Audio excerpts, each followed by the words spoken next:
কি গো শুনছো? হুম।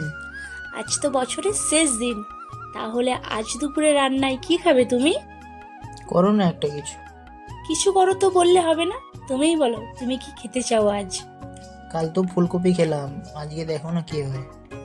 ফুলকপি খেলে তো কি হয়েছে, আজকে বলো আমি কি বানাবো। আচ্ছা, ফুলকপি সেই ডাঁটাগুলো কি করেছো? ও আচ্ছা, তুমি ডাঁটাগুলো খাবে। আচ্ছা, শুধু তো ডাঁটা করলে ভালো লাগবে না, ওর সাথে গাজর একটু ফুলকপি দিয়ে দিই।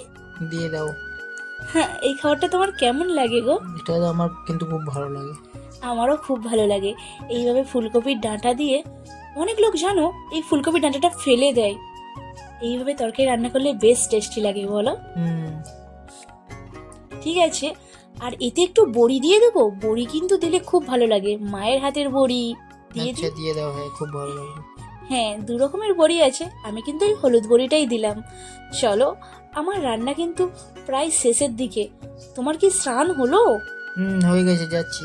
এই দেখো, লাস্টে একটু সর্ষে বাটা দিতেই ভুলে গেছিলাম, সর্ষে বাটাটা দিয়ে দিয়েছি, আর আমার ম্যাজিক মশলা সেটাও দিয়ে দিয়েছি। যাও যাও, তাড়াতাড়ি এসো, এবার একসাথে ভাত খাবো দুজনে।